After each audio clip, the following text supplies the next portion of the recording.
Bueno, muchachos, buenas tardes. Vamos a comenzar con la clase del día de hoy.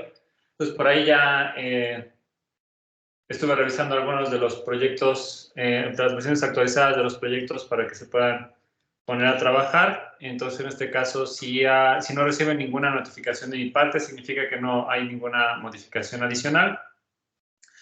Pero lo que vamos a hacer sí es que ahora sí, a partir del próximo lunes, vamos a tener los lunes estas sesiones en las que voy a crear canales para cada uno de los equipos, y los días lunes pues todos trataremos de estar conectados para trabajar directamente de manera virtual de momento, y cuando regresemos a presencia pues ya tendremos las sesiones prácticas directamente en el laboratorio. Pero mientras sucede eso, mantendremos estos días lunes como sesiones virtuales, y entonces yo entraré de manera aleatoria en algún horario entre la 1 y las 3 para ver avances, si tienen dudas y que lo podamos ir contemplando. Entonces será importante que estén al pendiente de esos canales que se van a crear y que los días lunes estén conectados directamente en estas sesiones para poder discutir directamente sus avances, muchachos, ¿ok?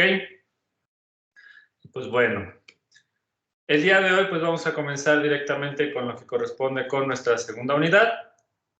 Y en este caso en particular estaremos hablando de ventilación mecánica, que es un tema que recientemente por cuestiones de la pandemia seguramente ya es más conocido por ustedes, y entonces en este caso supongo que no tendremos muchos problemas para entender la mayoría de los conceptos básicos que vamos a manejar directamente en este curso. Bueno, les recuerdo que si tienen alguna duda en particular, pues pueden levantar la mano y les cedo la palabra, o simplemente abran el micrófono y me interrumpan en cualquier momento, muchachos, no hay ningún problema. Y pues bueno, pues vamos a comenzar con esta segunda unidad.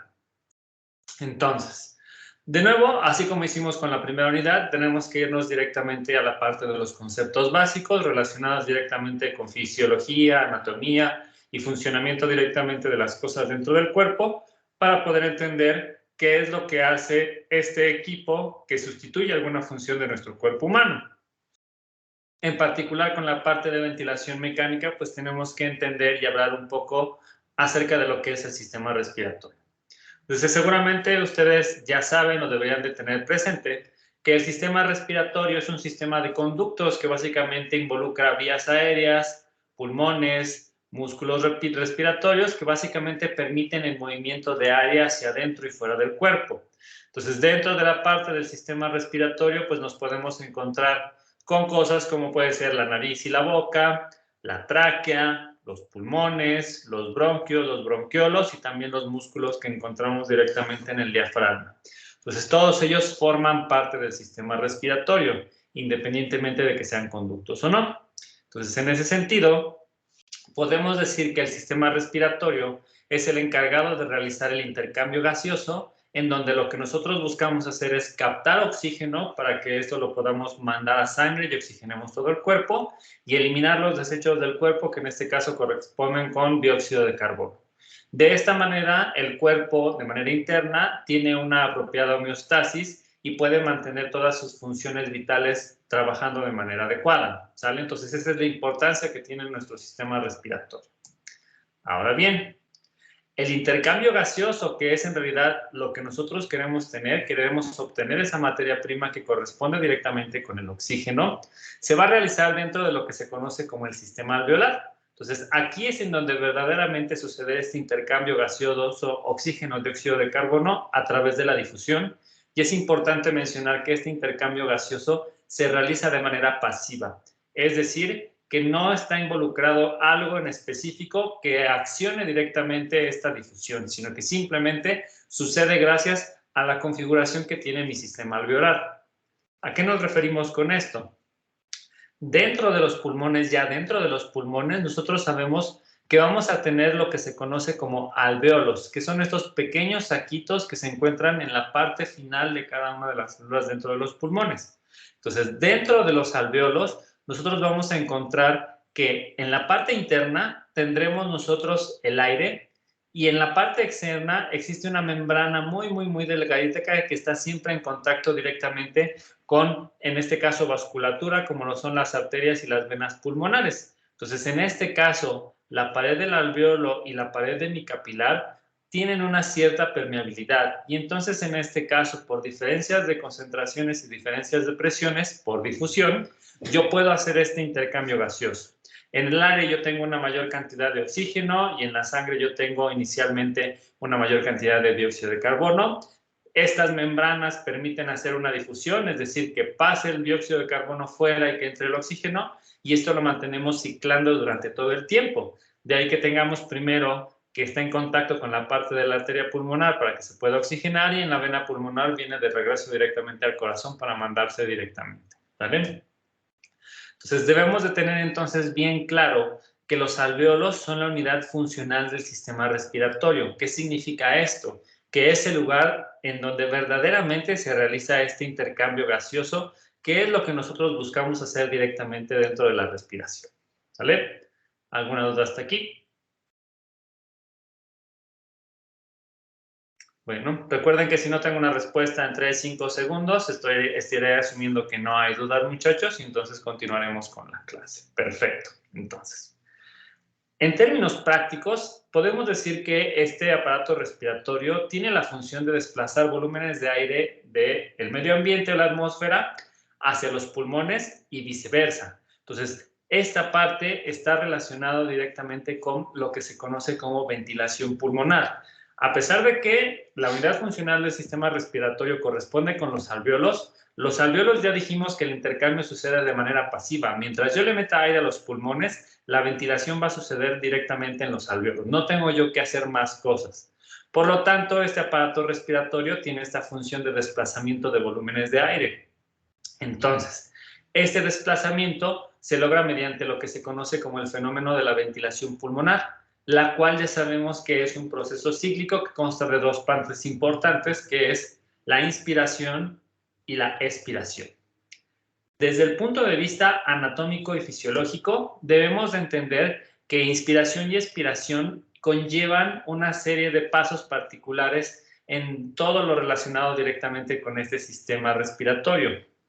En ese sentido, durante la expiración, la tráquea se tiene que mantener abierta, va a suceder una expansión de los pulmones gracias a que tenemos una contracción de los músculos pectorales menores y también tenemos una contracción de los músculos intercostales, así como una contracción y descenso del diafragma. Entonces, de esta manera es cuando yo trato de realizar una inspiración, tengo ese movimiento, el aire pasa y mis músculos me permiten generar esta expansión directamente de la caja torácica que permite también o facilita también la expansión de los pulmones por el ingreso de aire.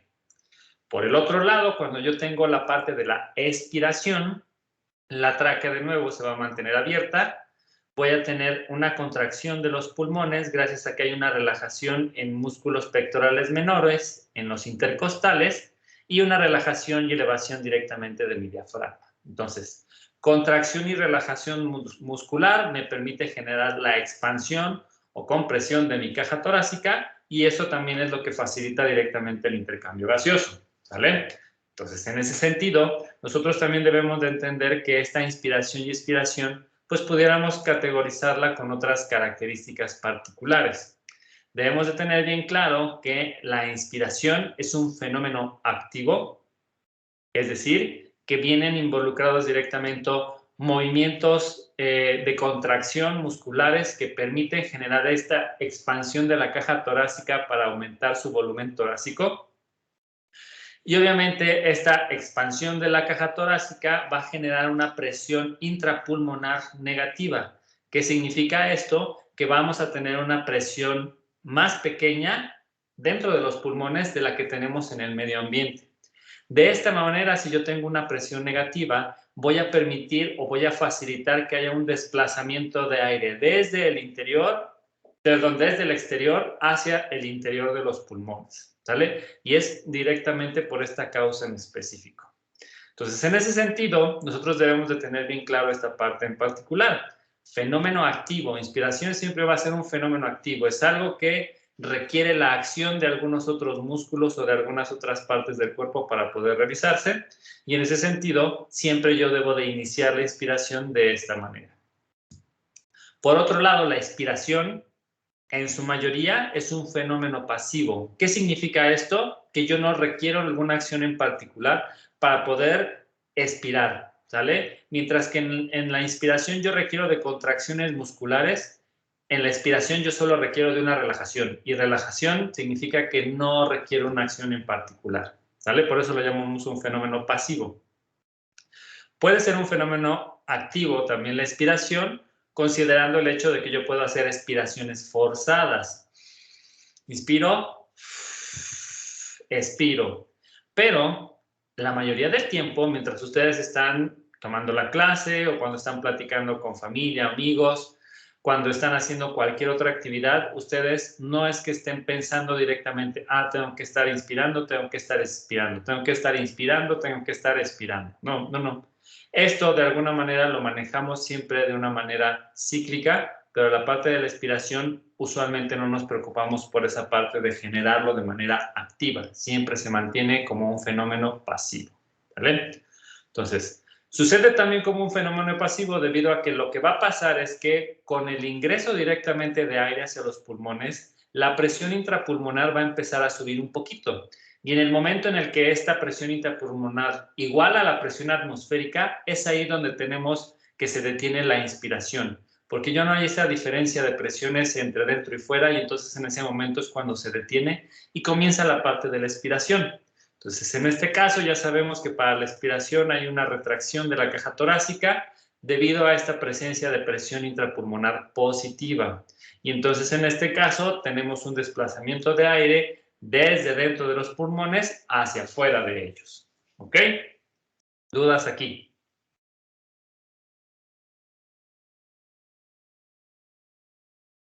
Perfecto. Entonces, tomando en consideración esta parte de la ventilación pulmonar, que es inspiración-expiración, que uno es meter aire al cuerpo y el otro es sacar aire del cuerpo, también debemos de entender algunos conceptos básicos como son los volúmenes pulmonares. Esto es algo que supongo que ya han escuchado hablar últimamente o que yo espero que a lo mejor hayan tenido la oportunidad de realizar alguna de las prácticas diversas en donde se tratan de evaluar los volúmenes pulmonares, pero básicamente los volúmenes pulmonares representan todos los volúmenes que uno debe de conocer que representan las diferentes variantes entre respiraciones normales, espontáneas, respiraciones activas, forzadas, tanto en inspiración como en expiración. Ojo, esta es una gráfica de volúmenes pulmonares que representa o que se toma como estándar para una persona adulta, pero no necesariamente tiene estos números tan tajantemente. Entonces, vamos a tratar de desmenuzarlas poco a poco. Cuando hablamos de la capacidad pulmonar total, hablamos directamente de todo el volumen que nosotros pudiéramos tener dentro de los pulmones. Si los tomáramos simplemente como recipientes, esta es la cantidad máxima de volumen que nosotros le podríamos meter, que corresponde aproximadamente a 6 litros o 6,000 mililitros. ¿Vale? Entonces, esta capacidad pulmonar total obviamente se tiene que dividir entre la capacidad entre la parte de inspiratoria y la parte expiratoria. Entonces, en ese sentido, vamos a hablar directamente de lo que se conoce como la capacidad vital, que son todos los volúmenes de aire que nosotros tenemos o que deberíamos de poder manejar en cualquier tipo de situación normal o extrema dentro de la vida de una persona, de un ser humano, y cuál es el volumen que se tiene que quedar siempre en los pulmones como una situación de precaución, ¿sale? Entonces, en este caso, esta capacidad vital, pues estará hablando del orden de los 4 litros y medio, mientras que de manera residual, el volumen residual debería de estar rondando el litro y medio, el litro 200 mililitros, ¿sale? Entonces, siempre debemos de pensar que esta cantidad debe de permanecer dentro de los pulmones para que estos puedan seguir funcionando de manera natural. Los pulmones son directamente como si nosotros pensáramos en un globo. Si nosotros sacamos absolutamente todo el aire del globito, este va a pegar, se pegan sus paredes y ahí nosotros estamos en una situación en la que es más difícil volver a inflarlo. Entonces, este volumen residual hace exactamente eso. Mantiene una pequeña cantidad directamente dentro de los pulmones para que después sea más sencillo poder inflar y desinflar de manera controlada. En cambio, la capacidad vital corresponde con todo lo que nosotros de manera voluntaria podríamos expirar e inspirar de manera conjunta, ¿sale? Por lo tanto, ya teniendo claro esto, nosotros pudiéramos hablar de la capacidad inspiratoria, que refiere a todo lo relacionado directamente con cuánto pudiera mover yo de volumen en la parte inspiratoria, y con la capacidad residual funcional, que corresponde directamente con todo lo que yo puedo tener de reserva en la parte expiratoria, ¿sale? En la capacidad inspiratoria todavía la podemos dividir en lo que se conoce como el volumen corriente o volumen tidal, que básicamente es lo que normalmente nosotros realizamos en las respiraciones espontáneas, en las que no estamos pensando normalmente, que corresponde aproximadamente a 500 mililitros, y el volumen de reserva inspiratorio, que está relacionado directamente con todo lo que podríamos meter de aire de manera voluntaria, de manera forzada. En este punto en específico, ahí podemos pensar nosotros en el volumen de reserva expiratorio, que es todo lo que yo debería de poder sacar directamente en una expiración forzada, y mi volumen residual, que corresponde con lo que me sobra y que siempre se debe mantener dentro de los pulmones, ¿vale? Y entonces, en este caso, nosotros podemos entender directamente que cuando hablamos de un proceso de inspiración-expiración, vamos a tener esta morfología o esta forma de onda directamente de la respiración, de manera cíclica, puntos positivos, inspiración, puntos negativos, expiración, y a partir de ello vamos a empezar a jugar sin que lleguemos a tocar esta parte del volumen residual, y entonces de este punto hacia arriba es en donde encontramos todas las cosas de las que sí pudiéramos tener control, ¿vale? Particularmente, nosotros nos vamos a concentrar pensando en la parte de ventilación mecánica, ventilación asistida. Nos vamos a concentrar particularmente en los volúmenes pulmonares más importantes, que corresponde con el volumen corriente o volumen tidal, que es el que respiramos en condiciones normales de manera involuntaria, aproximadamente medio litro. El volumen de reserva inspiratorio, que es lo que le caben todavía a los pulmones después de una inspiración normal, que estaremos hablando directamente de aproximadamente 3 litros. El volumen de reserva expiratorio, que es el aire que yo todavía podría expirar después de una expiración normal, 1100 mililitros. Y el volumen residual, lo que se quede en los pulmones para que estos no se colapsen, que ronda aproximadamente los 1200 mililitros, ¿sale? Entonces, estos 4 volúmenes es importante que nosotros los entendamos para que podamos interactuar cada vez mejor directamente con nuestro ventilador, ¿sale? ¿Alguna duda hasta aquí?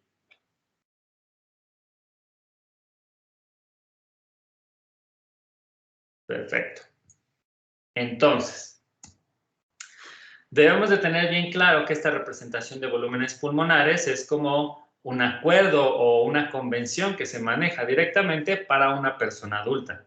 Sin embargo, cada persona va a tener diferentes volúmenes pulmonares, porque aquí vienen involucradas muchas variables, como puede ser el tamaño de la persona. No es lo mismo que tengamos una capacidad en una persona de 2 metros que en una de 1,50, porque obviamente por cuestiones fisiológicas el tamaño de los pulmones es más pequeño en los que son más chaparritos versus alguien que es muy, muy alto.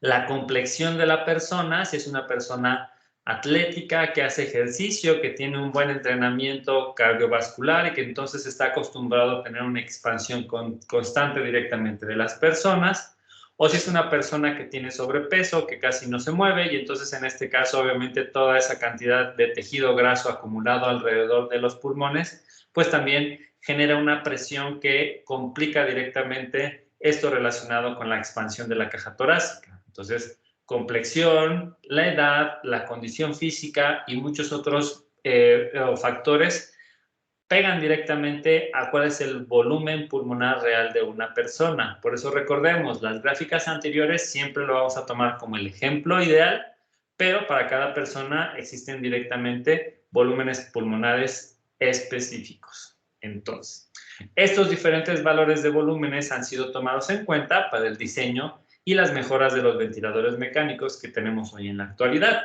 Trataremos de que el equipo y la tecnología se adapten directamente a las necesidades de mi paciente en específico, ¿ok? También la forma de onda característica de la respiración, que tenemos esta parte inspiración-expiración de manera cíclica, es necesaria para poder evaluar el desempeño y funcionamiento de los ventiladores, para que nosotros entendamos si está funcionando de manera correcta o no se está realizando el intercambio gaseoso o no se está realizando la expiración como yo quisiera, o está fallando la inspiración o requiero más fuerza en inspiración, etcétera, etcétera, etcétera. ¿Ok? Entonces, tomando esto en consideración, ahora vamos a ver cuáles son estas variables fundamentales de la ventilación mecánica. Entonces, tengo que tomar en consideración estos volúmenes pulmonares, tengo que tomar en consideración que es un proceso cíclico, que tengo una inspiración, una expiración, que la inspiración es un fenómeno activo y la expiración es un fenómeno pasivo. Y tomando todo esto en consideración, pues entonces yo puedo definir 4 variables fundamentales de la ventilación mecánica.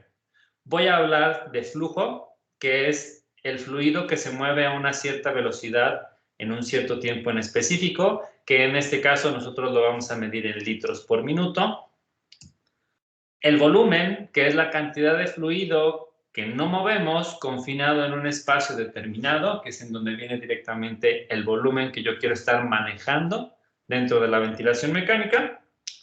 La presión, que es el flujo o la fuerza por unidad de área, para saber con qué fuerza yo puedo ejercer directamente ese flujo en esa persona en particular, que en este caso medimos en centímetros de agua, y el tiempo, porque el tiempo me va a definir directamente la duración de un evento, que normalmente medimos en segundos, y este evento puede ser, por ejemplo, la duración de la inspiración, la duración de la expiración.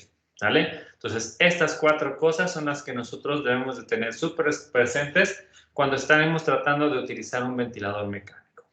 ¿Ok? ¿Alguna duda hasta aquí?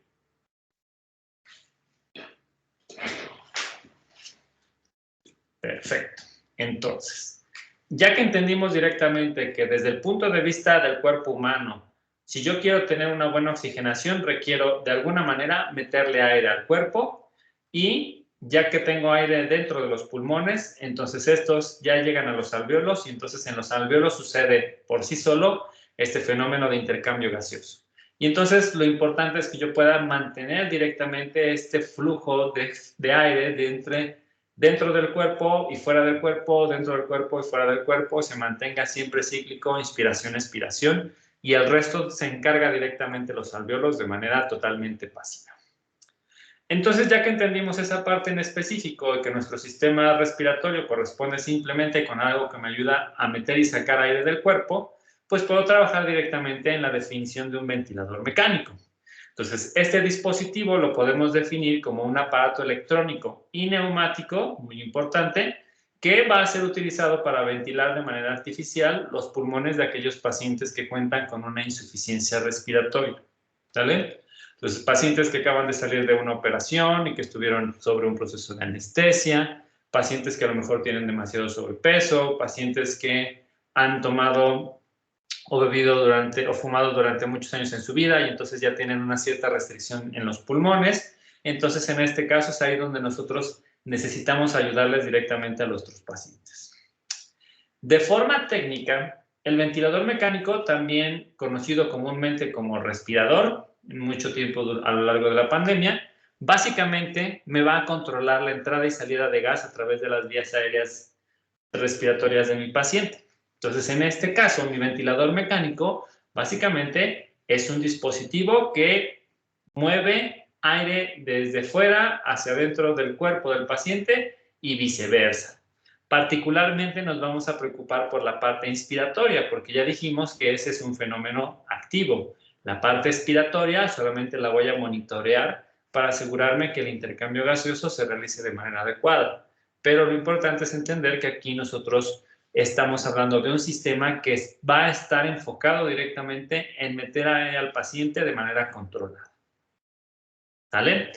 Y aquí pues tenemos una imagen de un ventilador en específico. Probablemente ya han visto muchas de estas imágenes en los distintos puntos de la pandemia, que ha habido mucha gente que ha intentado construir su propio ventilador, su propio respirador, y que no ha fallado, y que hubo problemas, y que sí se construyó y no se vendía, etcétera, etcétera.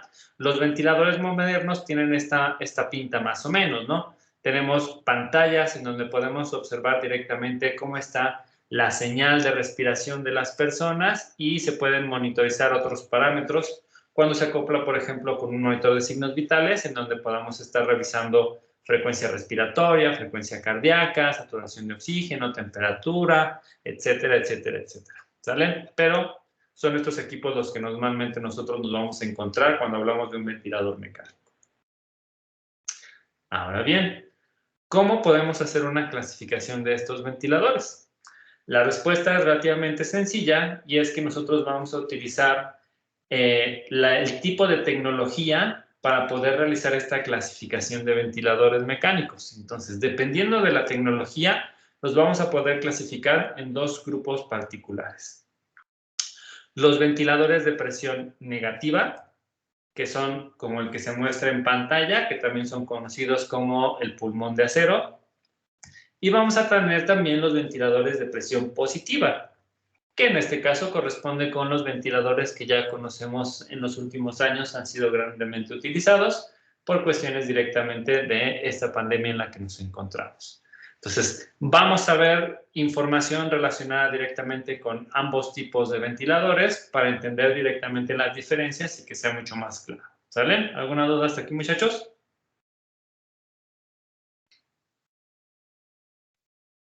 Perfecto. Entonces, ventiladores de presión negativa. Entonces, estos, como ya dijimos, son también conocidos como el pulmón de acero. Entonces, básicamente están constituidos directamente por estas camas en donde tiene el espacio suficiente para que el paciente permanezca recostado y tiene puntos de acceso directamente para que el paciente meta la cabeza y pueda estar respirando desde el exterior y algunos puntos de ingreso directamente para realizar monitoreos o para toma de signos vitales o suministro de algún medicamento en particular. ¿Sale? Sin embargo, debemos de entender que estos dispositivos fueron diseñados ya en la década de 1910, hace ya mucho tiempo, más de un siglo. Entonces, estos dispositivos fueron diseñados particularmente para atender afectaciones en la guerra, pero desde el punto de vista clínico, el primer dispositivo de estos que se usó fue en 1928 para poder asistir a un niño que tenía falla respiratoria causada por la polio. ¿Sale? Entonces, en este caso, estos ventiladores de presión negativa, básicamente lo que hacen es que permiten que el flujo de aire del exterior hacia los pulmones se realice al generar una presión negativa alrededor de la caja torácica. ¿Sale? Entonces, esta presión negativa básicamente va a hacer que las paredes torácicas se muevan o se intenten mover un poco hacia el exterior, lo que genera una expansión del volumen intratorácico y entonces como la inspiración-expiración en ese sentido nosotros la vamos a manejar de manera autónoma, va a existir una caída de presión dentro de los pulmones que va a hacer que el aire entre directamente. No es que yo tenga que estar pensando, quiero que se meta aire en este momento en específico. No, sucede de manera totalmente autónoma. ¿Vale? Entonces, en este caso, nosotros vamos a considerar que debe de existir una pequeña bomba que se encuentre por fuera para poder sacar o generar esta presión negativa. Recuerden que cuando hablamos de presiones positivas y negativas siempre lo hacemos en referencia de cuál es el valor de la presión atmosférica, la presión que encontramos en el ambiente. Entonces, en este caso, imagínense que ustedes que esto es un pequeño popote y ustedes quieren estar succionando algo. Esta parte, cuando ustedes generan una succión, es esa presión negativa, que es lo que hace es que jala directamente los pulmones hacia la parte en donde se encuentra la bomba. Entonces, esto hace que se jale las paredes torácicas, se extienda la caja torácica y esto permita que todo lo relacionado con las vías aéreas se expanda para que el aire entre directamente por este gradiente de presión negativa que sucede directamente entre la atmósfera y lo que se encuentra dentro de los pulmones. ¿Va? ¿Dudas aquí?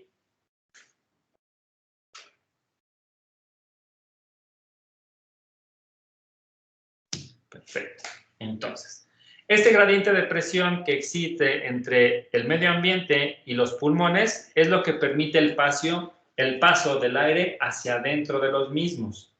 La fase inspiratoria y la fase expiratoria, en este caso, van a ser siempre controladas por una bomba externa que cicla directamente estas presiones positiva, negativa, de manera cíclica, siempre, siempre, siempre. Entonces, en este caso, aquí yo voy a tratar de entender que para la inspiración, si requiero generar una presión negativa, genero una succión.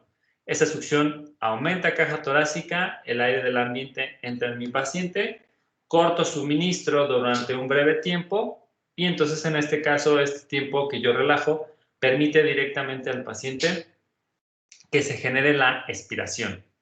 Y entonces de nuevo la bomba se vuelve a prender para generar de nuevo una inspiración, se apaga, expiración, se prende, inspiración y así nos las llevamos todo el tiempo directamente en estos ventiladores de presión negativa. ¿Vale? ¿Dudas aquí? Sí, ahora. Yo nada más tengo la duda de que si la presión negativa no afecta a los otros órganos. Sí, claro que sí. Y es lo que vamos a ver ahorita. ¿Alguna otra duda? Nada más. Muy bien. Entonces, ¿por qué vino esta idea directamente de generar una presión negativa alrededor de la caja torácica? Pues básicamente porque este es el principio natural de funcionamiento del sistema respiratorio. Nosotros dentro del cuerpo tenemos todos estos músculos que ayudan a generar la expansión de la caja torácica. Ya vimos que eran los pectorales menores, los intercostales y el diafragma. Todos esos tres músculos, cuando generan una contracción, lo que hacen es que expanden los pulmones y esto es lo que permite que el aire ingrese directamente a nuestro cuerpo.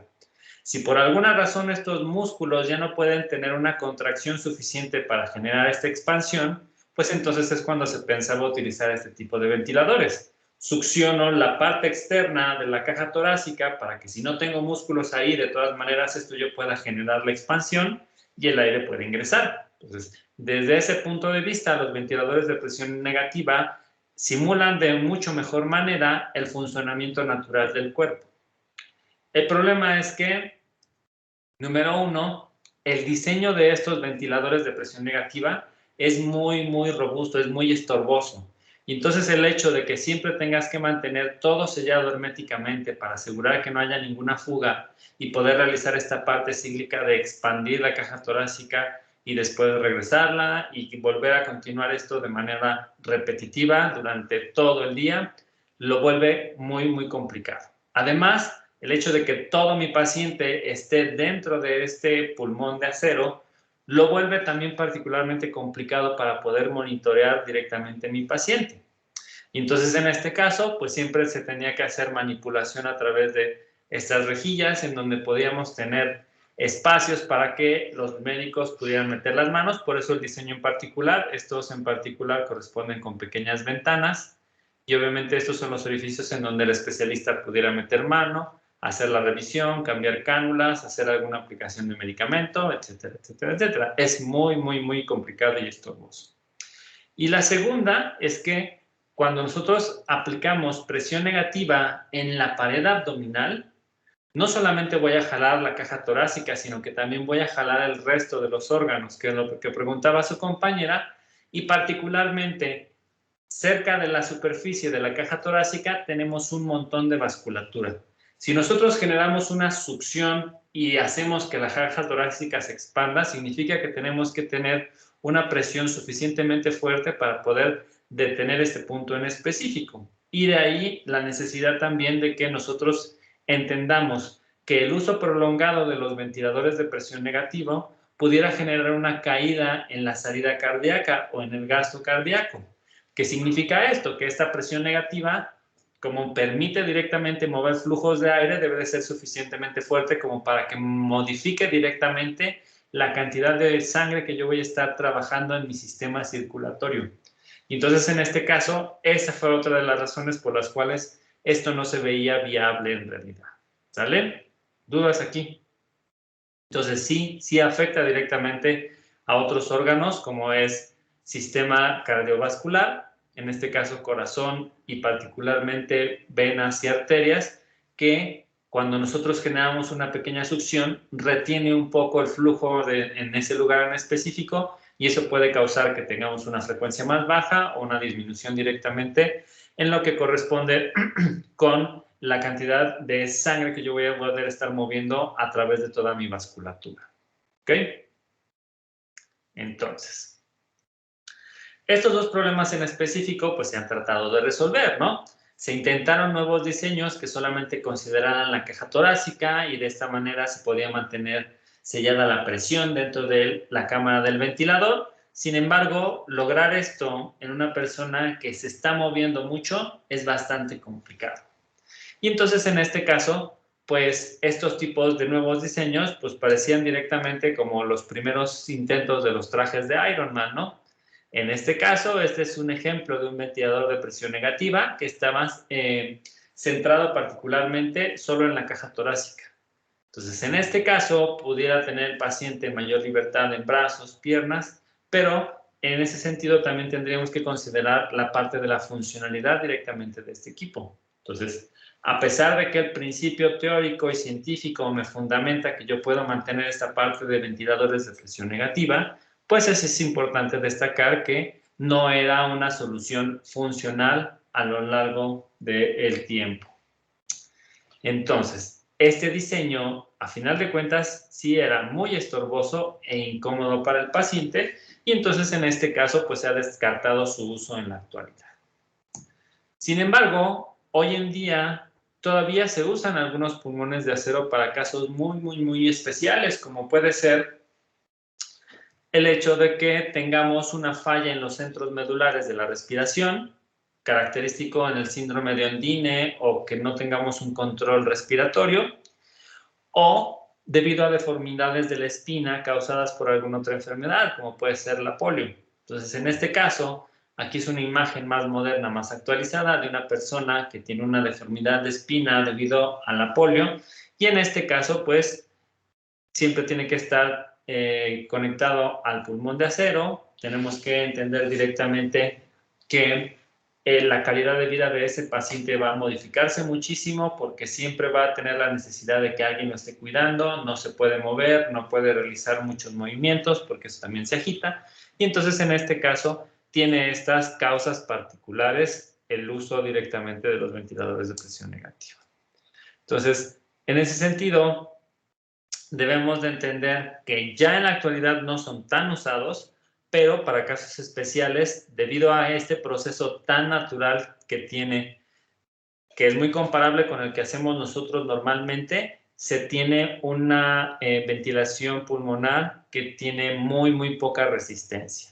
¿Vale? ¿Alguna duda hasta aquí?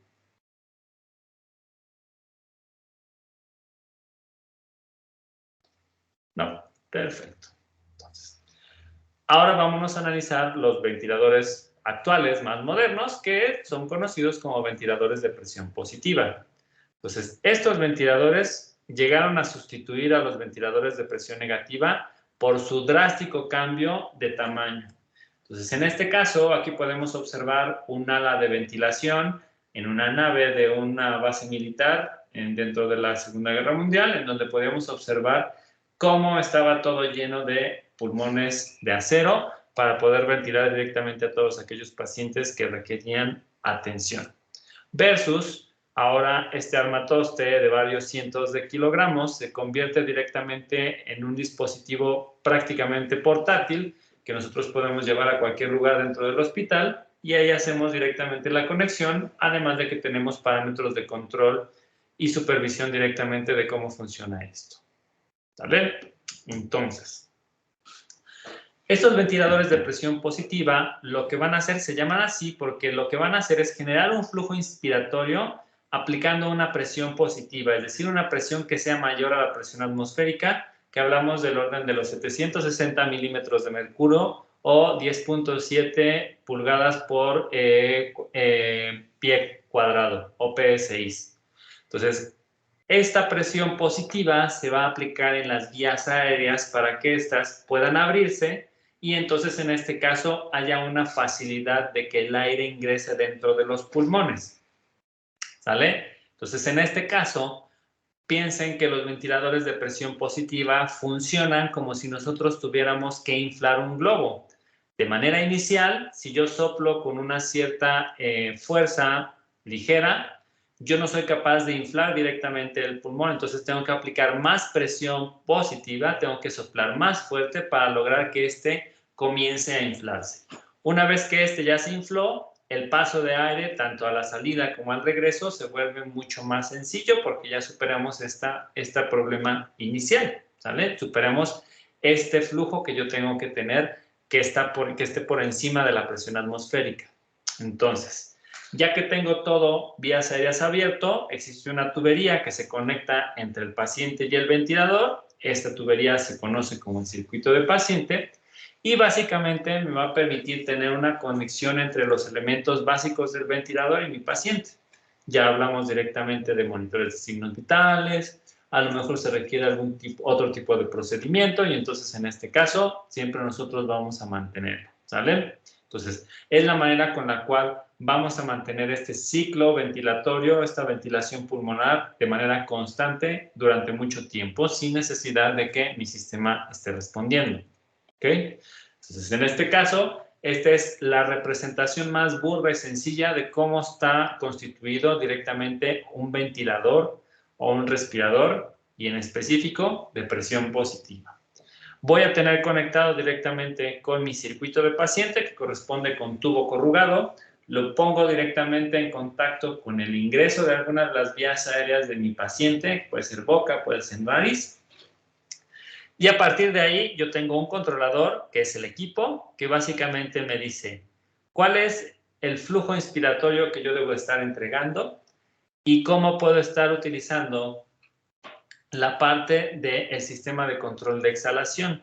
Si me ofrece información directamente de la parte de la cantidad de dióxido de carbono que yo estoy sacando, si me cuenta más bien si tengo una fuga de oxígeno, si requiero de alguna otra cosa. Entonces es aquí donde debo de entender que la inspiración yo sí suministro aire para poder hacer que entre aire hacia los pulmones y en la exhalación o en la expiración simplemente controlo. ¿Sale? Y entonces en este caso el uso de un gradiente de presión positivo para crear flujo hacia o desde los pulmones permite tener un tratamiento que se conoce de gran resistencia pulmonar pero con poca compliancia. ¿Sale? ¿Y quién me pudiera explicar particularmente esto? ¿Qué significa que tengamos una gran resistencia pulmonar y qué significa que tengamos poca compliancia? David, Agustín, Tobar. ¿Qué crees que significa esto? Gran resistencia pulmonar, poca compliancia.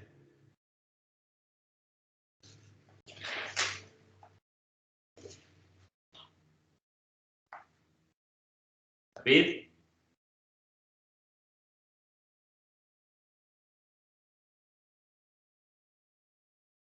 David.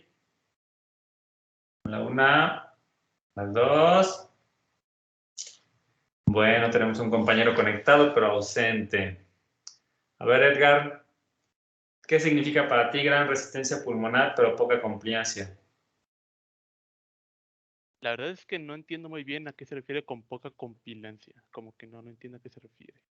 ¿Y resistencia pulmonar? Resistencia pulmonar, pues entiendo como... A ver, hacia grandes rasgos lo entiendo más como la resistencia que usa el pulmón para que no se expanda por mucho volumen que le meta, algo así. Más o menos. ¿Alguien ha escuchado antes de ese término compliancia?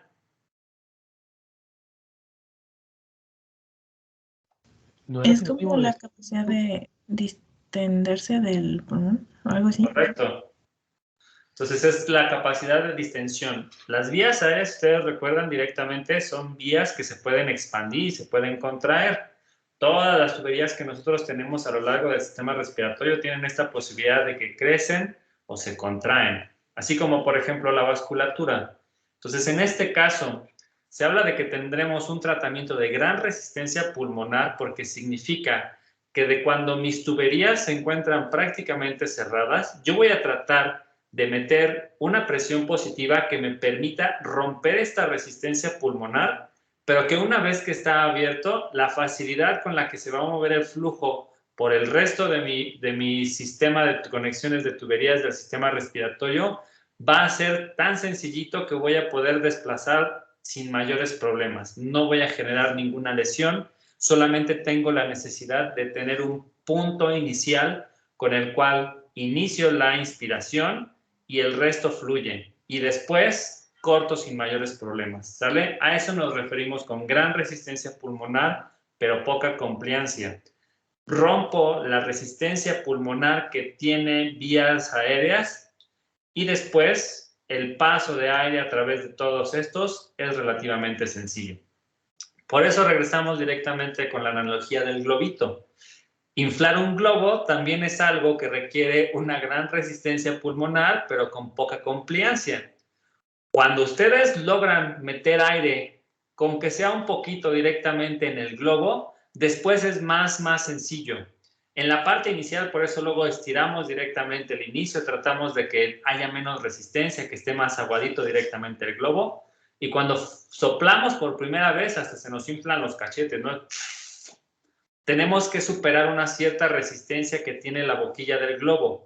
Pero en el momento en el que empieza a entrar, entonces hasta sentimos que después es más fácil poder soplar dentro del globo. Es exactamente lo mismo dentro de los pulmones. Entonces los ventiladores de presión positiva funcionan de manera similar a inflar un globito, solo que en este caso el globo va a corresponder directamente con nuestros pulmones. Y la boquilla del globo pues corresponde con todo el inicio de nuestro sistema respiratorio, que en este caso corresponde con nariz y boca. ¿Vale? ¿Dudas aquí?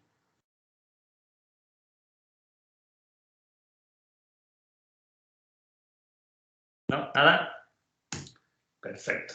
Entonces, este es un diagrama de un ventilador de presión positiva, muy similar a cualquiera de los que nosotros nos podríamos encontrar, en donde podemos encontrar diferentes componentes como una turbina, filtros, puntos de inicio, válvulas de control, cámara de mezclas, lugares de reserva, filtros, entradas de oxígeno para diferentes tipos de presiones, puntos de seguridad, conectores, un proceso de mezcla, etcétera, etcétera, etcétera. Sensores, por aquí tenemos un pequeño sensor de oxígeno.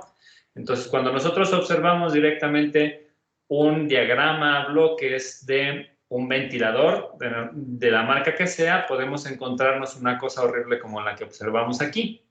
Sin embargo, no es necesario que nosotros entendamos verdaderamente cómo está configurado este dispositivo en específico y más bien debemos de tratar de entender que los ventiladores de presión positiva también podemos desmenuzarlos a forma de diagrama bloques y que todos deben de tener elementos básicos que comparten en común, independientemente de marcas o modelos.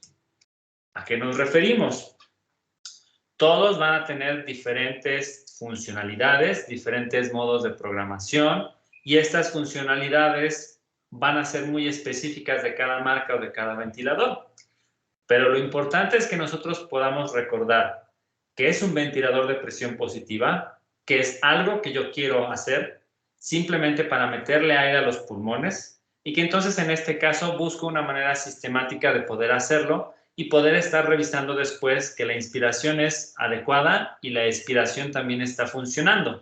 Entonces, los principios de funcionamiento y los componentes básicos van a ser casi siempre los mismos o muy parecidos, independientemente de marcas y modelos de ventiladores. ¿Sale? Y aquí podemos tomarnos con el ejemplo de uno de los ventiladores que tenemos aquí, por ejemplo, en el Laboratorio de Instrumentación Biomédica Avanzada, que siempre se los presto para que este sí lo desarmen bajo la condición de que luego lo vuelvan a armar. Este es uno que tiene fugas que tenemos aquí, pero este es un ventilador que es totalmente neumático. No existe ningún solo componente electrónico dentro de este ventilador. No existe ninguna tarjeta, no tiene pilas, no tiene ningún enchufe, nada. Lo único que requiere es directamente de que nosotros le conectemos una fuente de suministro de aire. Y el resto lo hace a través de fuerzas neumáticas por completo. Y este ventilador tiene el mismo principio de funcionamiento que un ventilador electroneumático, en donde ahora sí, aquí tenemos circuitos electrónicos, se tiene que conectar el ventilador directamente a la línea, requiere los mismos suministros de oxígeno y de aire, y que entonces a partir de ahí, simplemente todo lo relacionado con el control ahora se hace de manera digital a través de un circuito eléctrico y no con cuestiones de fuerzas neumáticas. Pero aún en esta situación tan extrema, estos son los dos opuestos de ventiladores de presión positiva, ambos tienen los mismos principios de funcionamiento y los mismos componentes básicos, y son en los que nos vamos a concentrar en este curso en particular.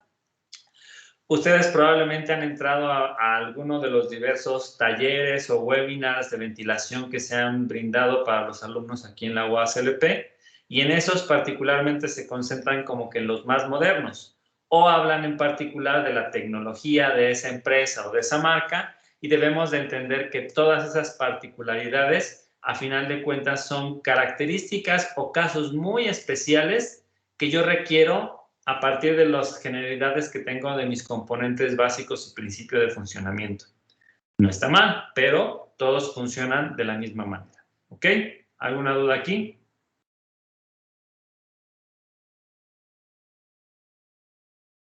Perfecto. Entonces vamos a tratar de desmenuzar este principio de funcionamiento y estos elementos básicos en cualquier ventilador de presión positiva. ¿Ok? Entonces, número 1, necesitamos la materia prima, que en este caso corresponde con aire y oxígeno. Y aquí debemos de entender directamente que cuando hablamos de esta materia prima para los ventiladores, podemos encontrarnos dos lugares de donde yo lo puedo sacar.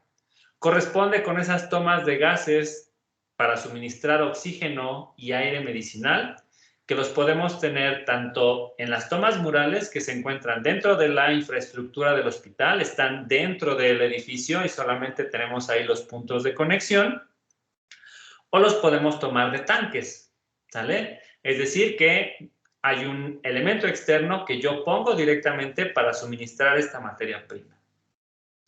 En cualquiera de los dos casos, yo debo de entender que son las cosas con las que yo voy a trabajar durante este proceso de ventilación. Y que en ese sentido, el oxígeno lo vamos a llamar cuando tenemos concentraciones de oxígeno que se encuentran entre el 95 y el 100% de pureza.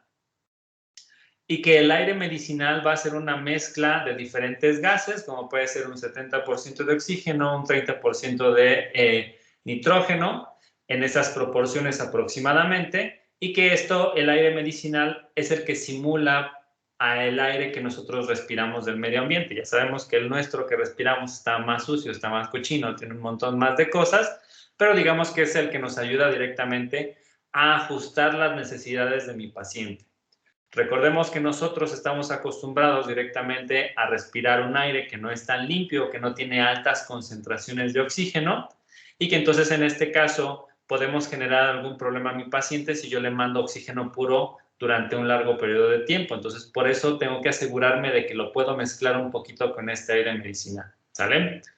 Otra diferencia importante corresponde directamente con las presiones que yo voy a tener dependiendo de dónde tome esta materia prima.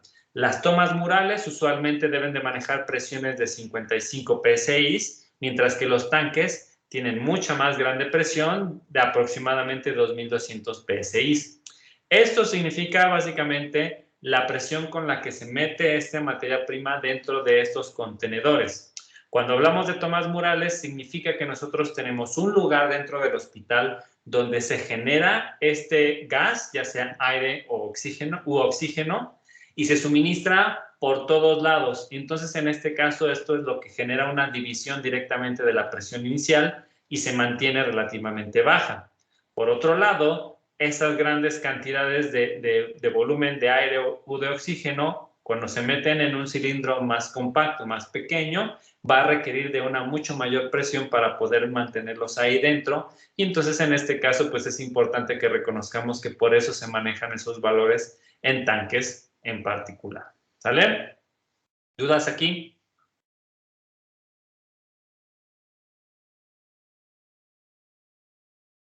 Cuando nosotros veíamos el diagrama de un ventilador hace unas diapositivas anteriores, hablábamos de una turbina.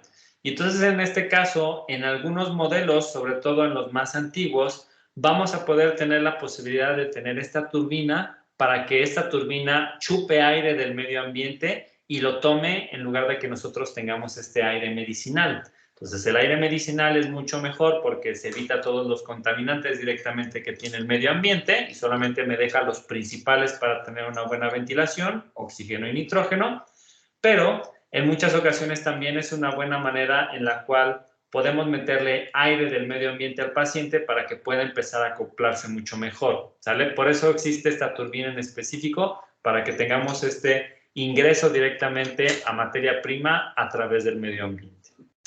Otra parte importante que nosotros debemos de reconocer directamente para lo que corresponde con los gases de la ventilación pulmonar es que van a empezar a existir algunos códigos de colores.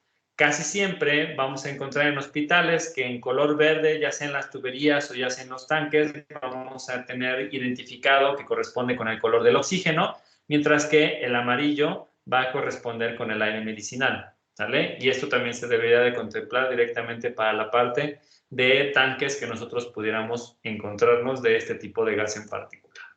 ¿Ok? Luego, debo de realizar un acondicionamiento de la entrada neumática. ¿Qué significa esto? Que puedo tomarlo ya sea de tomas mulares o ya sea de tanques, y como de ellas vienen de presiones distintas, yo me tengo que asegurar que en el ventilador, no importa de dónde la tome, tenga yo el mismo valor, y los voy a acondicionar. Voy a reducir esos niveles de presión a valores que yo pueda manejar independientemente de dónde lo esté tomando. Entonces, en este caso, voy a requerir tener una interconexión de los gases a través de válvulas unidireccionales y manómetros que me ayuden a regular directamente la presión de aire y de oxígeno independientemente de dónde esté tomándolas. Entonces, estas válvulas unidireccionales corresponden con este dibujo que nosotros observamos aquí, que tiene un diseño totalmente neumático, en donde nosotros simplemente observamos que en el interior de estas válvulas tenemos esta configuración a modo de cuña. Entonces, en este caso, en estas válvulas unidireccionales, en su interior se cuenta con un resorte y un balín. Entonces, esto lo que sucede es que cuando yo tengo una presión suficiente, este va a empujar directamente el resorte y el balín, y entonces va a permitir que atraviese directamente el aire por esa válvula en específico. Y en caso contrario, si por alguna razón yo los conecto al revés, si yo tengo que el aire se está moviendo de este lado en específico, entonces va a impulsar ese aire al balín directamente hacia el otro punto de ingreso, impidiendo que este se vaya a mover, ¿sale? Entonces, en este caso, este es un primer punto de regulación en donde yo me aseguro que voy a tener solamente acceso de aire en una dirección y no voy a poder mezclarlo directamente. Y el segundo punto corresponde con la parte de los manómetros, que son aquellos que me ayudan a regular directamente el valor de presión con el que yo quiero trabajar. Dependiendo del tipo de punto de acceso que yo tenga a estos gases, va a ser el tipo de manómetro o el valor que yo quiera estar trabajando, ¿no? Si yo tengo directamente que los gases los tomo de tomas murales, usualmente me voy a encontrar con manómetros que estén en el orden de las decenas de PSI, porque el valor máximo que viene de la toma mural, recordemos que es 55 PSI, y de ahí para abajo. Yo siempre quiero estar rondando los valores directamente de la presión atmosférica, que rondan aproximadamente entre los 10 y 11 PSI. Entonces, en este caso, son los valores a los cuales yo quiero estar trabajando. Por eso, por ejemplo, este es un manómetro de Infra, que es Infra, una compañía muy reconocida en términos de ventilación y en términos de suministro de gases medicinales. Y entonces, en este caso, aquí yo debo de tener bien claro que, por ejemplo, los valores de presión que se manejan de manera normal se encuentran entre 0 y 15, y valores superiores a eso ya lo toma directamente como que estamos en la línea roja.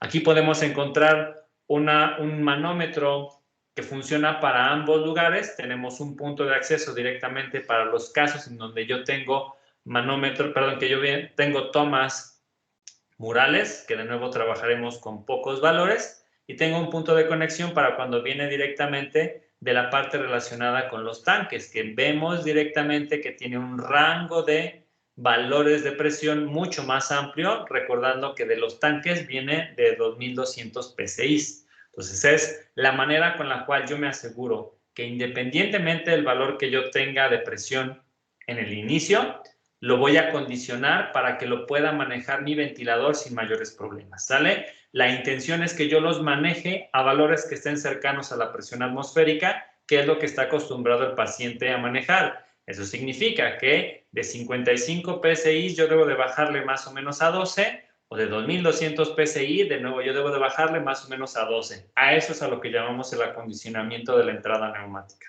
¿Va? ¿Dudas?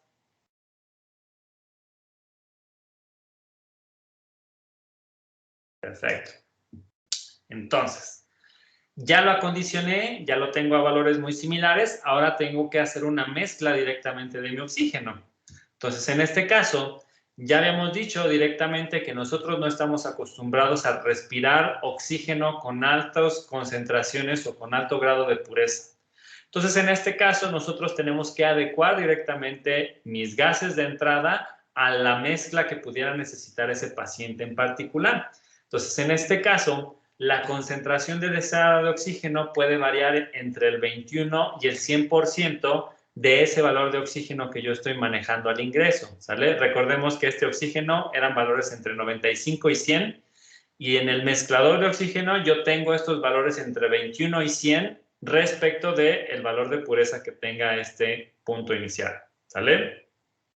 Entonces, en este caso, estamos mezclando el oxígeno y el aire medicinal para tener algo, un gas que tenga la concentración adecuada para mi paciente en particular. Por eso tengo todo ese rango de variaciones. Dependiendo de la patología que vayamos a tratar, se va a requerir una diferente concentración. Entonces, esta proporción de oxígeno inspirado se regula mediante una válvula proporcional. En su mayoría de las veces, directamente corresponde con simplemente unos pequeños manómetros que me ayudan a entender directamente la proporción de oxígeno que yo quiero tener presente. Esto significa que todos estos mezcladores de oxígenos básicamente tienen un ingreso directamente para oxígeno y otro para aire medicinal, y a la salida tienen solamente la proporción de 21 a 100%. Yo coloco la perilla directamente en 50 y eso significa que en partes iguales yo mezclo oxígeno y aire medicinal. Yo le muevo directamente a 80% oxígeno, tengo esa proporción directamente de las tomas que yo estoy tomando. Y aquí este es otro que es similar, pero de nuevo podemos alcanzar a observar que tiene 3 puntos de conexión: oxígeno, aire medicinal y mi salida, que es esta mezcla de oxígeno. ¿Vale? ¿Alguna duda hasta aquí?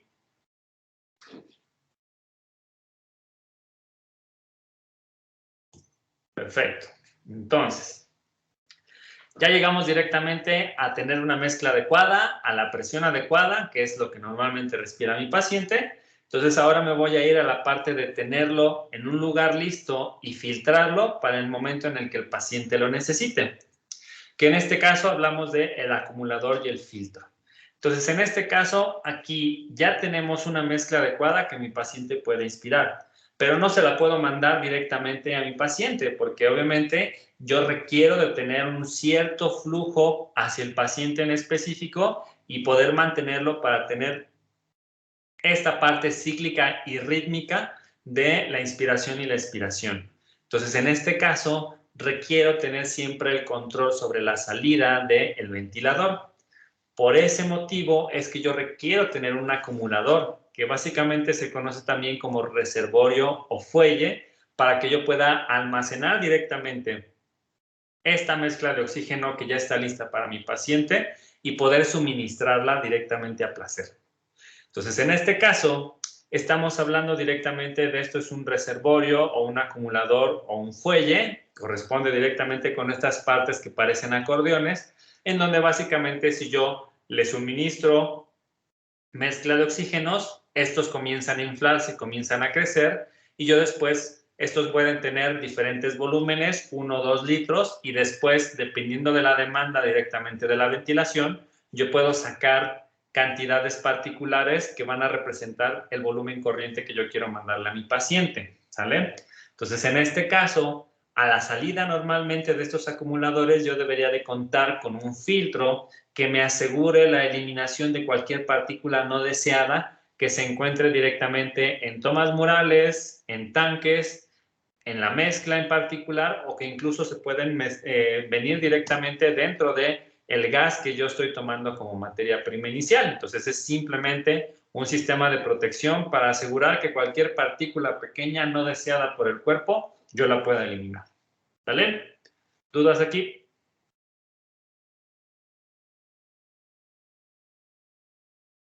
No. Perfecto. Luego nos vamos a mover directamente a lo que corresponde con la válvula de control de flujo.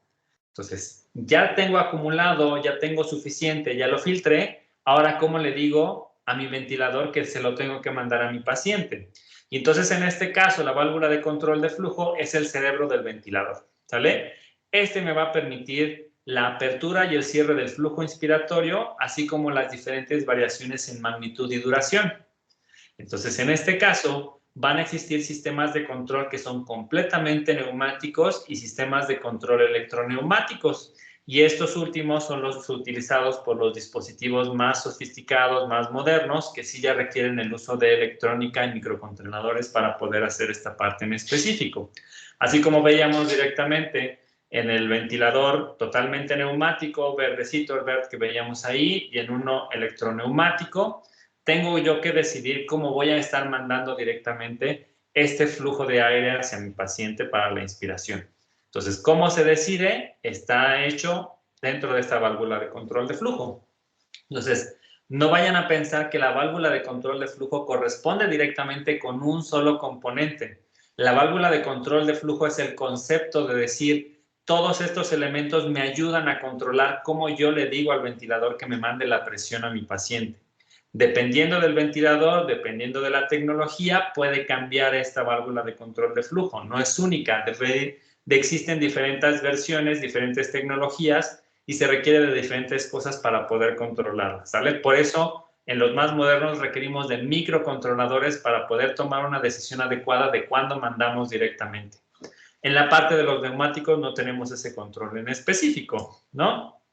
Entonces, por ejemplo, todavía hoy en día existen varios sistemas neumáticos para generar este flujo. Dentro de los más comunes se encuentran los sistemas de pistón, que consisten básicamente en introducir al paciente el gas que se ha acumulado dentro de una ida y vuelta de un cilindro. Entonces significa que yo tengo mi acumulador y mi válvula de control de flujo significa que voy a estar mandando yo un cierto volumen de aire dentro de un pequeño pistón. Cuando el pistón sube, se llena de aire y cuando baja se lo manda a mi paciente.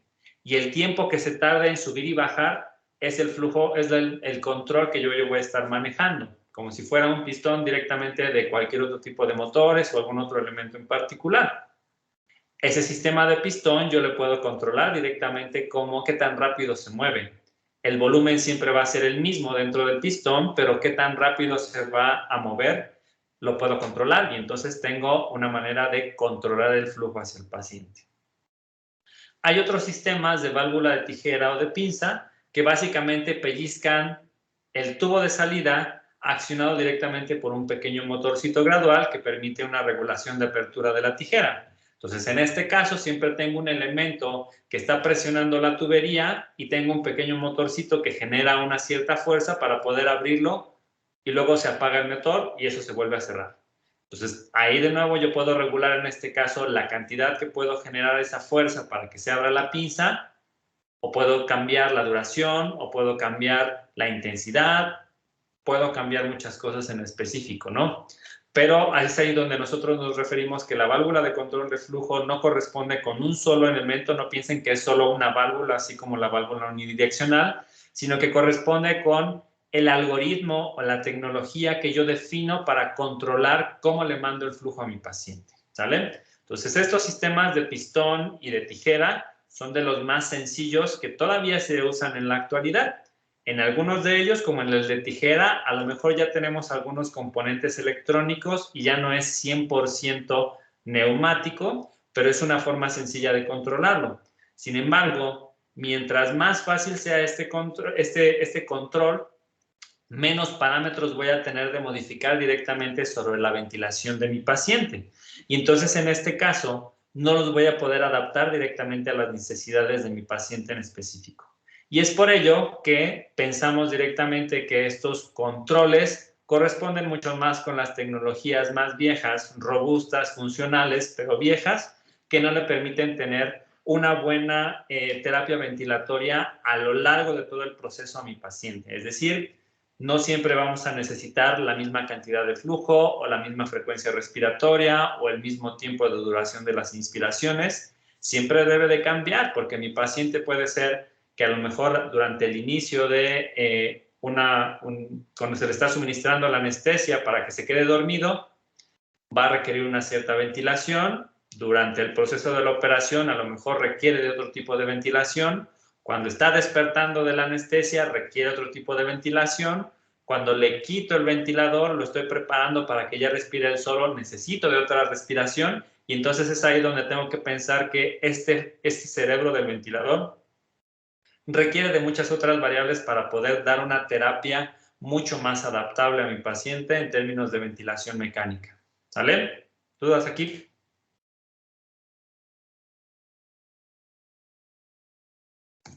Perfecto. Entonces, en los sistemas modernos son controlados por microcontroladores, y aquí sí es posible modificar un montón de parámetros a pasar al patrón respiratorio de forma completamente digital. Lo estamos moviendo ahora que los controles se vuelven totalmente digitales, y esto me permite tener control sobre el equipo y sobre el paciente. Entonces, las cosas que son posibles de controlar en estos sistemas modernos, hablamos de que me puede variar la forma de entrega del gas al paciente, es decir, la forma de la inspiración. Me puede disponer de varias modalidades de ventilación. Puede aumentar la capacidad de monitorizar a mi paciente, y me va a brindar sistemas de seguridad tanto para mi paciente como para el equipo a lo largo de toda la ventilación. ¿Sale? Y entonces en este caso pues trataremos de hablar de algunas de estas variantes más adelante en esta primera unidad. Pero de momento es importante que recordemos que esta válvula de control de flujo representa el cerebro del ventilador. ¿Ok? ¿Dudas aquí?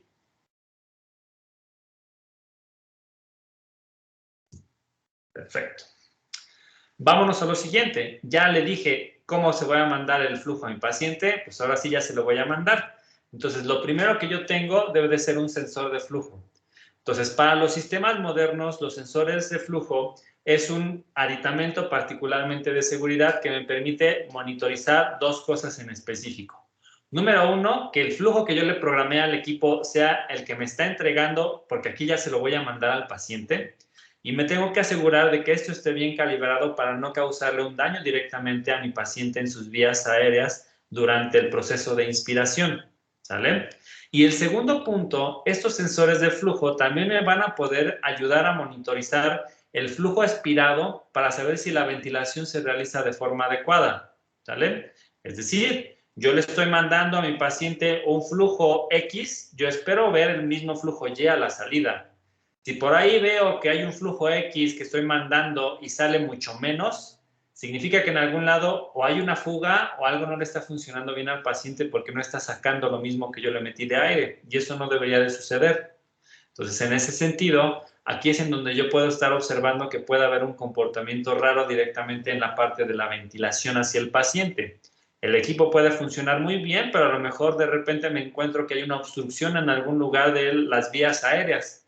Y eso yo no lo tenía contemplado, entonces hay que ajustar directamente parámetros en el ventilador, y alguien tiene que revisar al paciente para ver dónde se encuentra esa obstrucción. ¿Sale? Entonces, en presencia de un mal funcionamiento del ventilador en este punto en específico, el sistema indicará una falla mediante una alarma, y entonces dependiendo del tipo de ventilador, esta falla va a hacer que se suspenda directamente la terapia ventilatoria que está programada en el equipo, o simplemente va a hacer ruido para que se dé cuenta directamente el usuario, en este caso enfermera y médicos, para poder encontrar el problema y poder continuar directamente con la ventilación. Entonces, en este caso, de ahí la importancia de que siempre tengamos este sensor de flujo para entender que lo que le voy a mandar es lo que yo le programé, y que a la salida el paciente está sacando lo que yo debería de esperar. ¿Sale? De lo contrario, pueden significar problemas. Luego me voy a encontrar con la válvula de seguridad. ¿Sale? Esta válvula de seguridad es la última barrera antes de que el flujo verdaderamente se le suministre al paciente. Entonces, en esta, nosotros de nuevo vamos a tratar de asegurar que tengamos un flujo unidireccional, solamente de salida, evitando de esta manera que el aire que va a exhalar mi paciente después se vaya a mezclar con el flujo proveniente del ventilador. ¿Sale? Entonces, en este caso, Aquí de nuevo yo tengo estas válvulas unidireccionales, pero que se encuentran directamente conectados ya en la tubería de lo que vemos más adelante, que es el circuito de paciente, que van a impedir, que me van a permitir que cuando yo esté mandando flujo desde el ventilador, este pase hacia el paciente y eso es lo que dé inicio a la inspiración. Y en el momento en el que mi paciente va a comenzar a realizar la expiración, obviamente el paciente no es que tenga dos tubos conectados, uno para inspiración y otro para expiración, sigue siendo el mismo.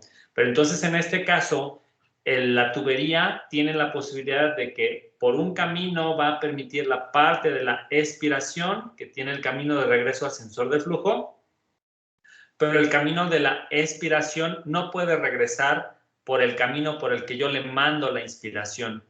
Ese aire que exhala mi paciente en la inspiración tiene dióxido de carbono y yo no quiero mezclarlo directamente con la proporción de oxígeno que yo tenía por acá. De ahí la importancia de que tenga esta válvula de seguridad.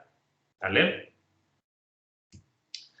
Y luego, por último, me voy a encontrar con lo que conocemos como el circuito de paciente, que es esta interfaz directamente entre el ventilador y paciente, la cual corresponde con tubos corrugados que al menos tienen una Y para tener un camino del paso del flujo inspiratorio y el flujo expiratorio.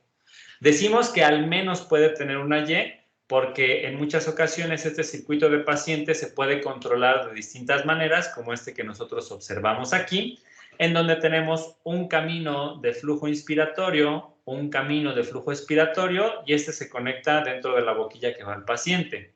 Pero tenemos estos otros aditamentos que corresponden con sensores de flujo. Entonces, en este circuito de paciente en particular, yo tengo un sensor de flujo inspiratorio y un sensor de flujo expiratorio para poder monitorizar mejor directamente todo el proceso, ¿sale? A pesar de que en este pequeño diagrama a bloques yo lo veo como uno solo, en realidad es el mismo componente, pero que me mide en direcciones distintas el flujo, ¿sale? Y hay que tenerlo presente en este punto en particular, ¿sale?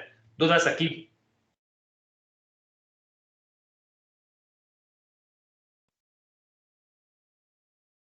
Nada, nada. Perfecto. Entonces, una vez que ya entendimos cuáles son todos los componentes básicos que tienen estos ventiladores de presión positiva, ahora yo puedo irme cada vez a hacer cosas más complejas y dar categorías de la ventilación por presión positiva, ¿sale?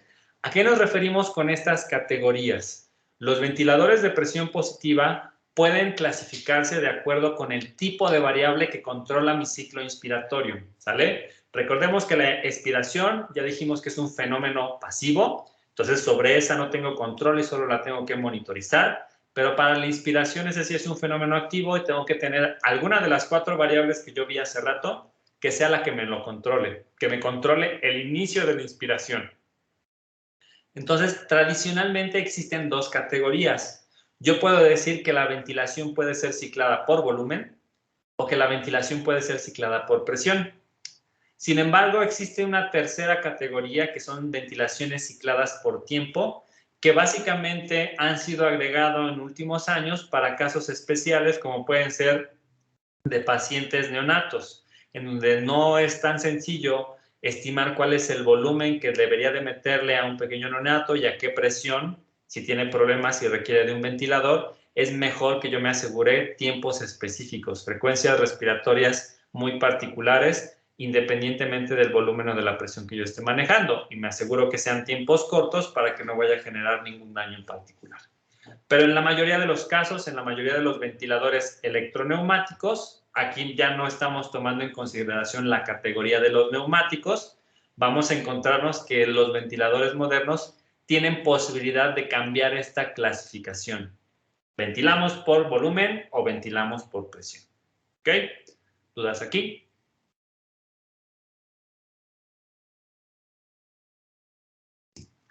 Perfecto. Entonces, ventilación ciclada por volumen básicamente es una ventilación diseñada para suministrar un volumen preestablecido de gas al paciente. Aquí el equipo me va a mandar el mismo volumen sin importarme que existen cambios de presión en los pulmones de mi paciente. Es decir, yo le voy a programar, ¿sabes qué? Te voy a mandar 500 mililitros de volumen corriente, no me importa qué es lo que haga el paciente. Entonces, el equipo se configura directamente para que yo lo que tengo en el reservorio, siempre en cada respiración hecha por el ventilador, mande esos 500 mililitros. Si el paciente ya se encuentra en una situación en la que está despertando o ya empieza a tener más confianza directamente en su control respiratorio, entonces va a empezar a pelear un poco con el ventilador, ¿no? Es como si nosotros de repente quisiéramos sacar aire y en ese momento el ventilador me manda 500 mililitros, vamos a tener cambios de presión en las vías aéreas y eso al ventilador en esta modalidad no le va a importar. Entonces, por eso decimos que puede haber cambios de presión en los pulmones por intentos de respiración o por suspiros. La mayor desventaja de este tipo de ventilación es el elevado riesgo de barotrauma. Entonces, el barotrauma es causar una lesión directamente en vías aéreas por los cambios de presión que pueden existir. Para poder evitarlo, se programan límites de presión y de volumen. Sin embargo, debemos de reconocer directamente que es importante este tipo de ventilación porque me asegura un volumen corriente funcional todo el tiempo, todo el tiempo. Y eso a mí me permite asegurar que yo tenga una buena oxigenación directamente en todos los órganos del cuerpo mientras se mantenga el paciente conectado en un ventilador, ¿sale? Entonces es pros y contras, analizar la situación y entender qué es mejor para ese paciente en ese punto en específico. ¿Va? ¿Dudas aquí? Ok. En la ventilación ciclada por presión, aquí el equipo me va a aportar gas hasta que se alcance una presión establecida. Y entonces en este caso va a repercutir directamente en lo que es que el volumen puede variar. La cantidad de volumen corriente que yo le mando al paciente varía dependiendo de las presiones que existan en los pulmones de mi paciente.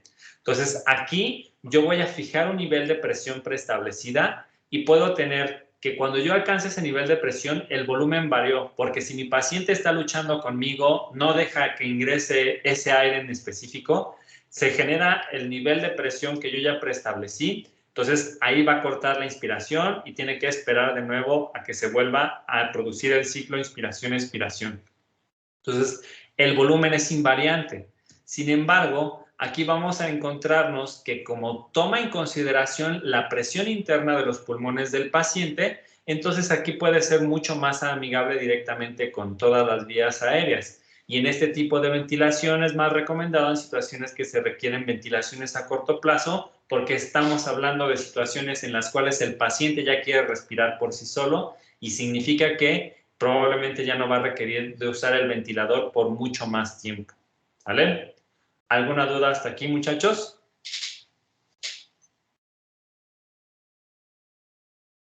¿No? ¿Nada? ¿Todo tranquilo?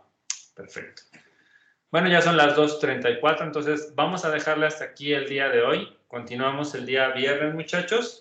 Y bueno, en este caso, pues les recuerdo cómo va a estar la dinámica directamente para los días lunes, la gente que no estuvo conectada al inicio. Entonces yo voy a crear canales para cada uno de los equipos. Los días lunes todos se van a conectar y yo pasaré a supervisar los avances que tengan en cada una de las sesiones de manera independiente. ¿Sale? Entonces voy a terminar de revisar directamente las actualizaciones de sus planes de trabajo, de sus proyectos. Si hay alguna modificación adicional que yo les tenga que hacer, se las comentaré directamente en esos canales. Y si no, ustedes ya vayan trabajando conforme a su plan que ya me entregaron. ¿Vale?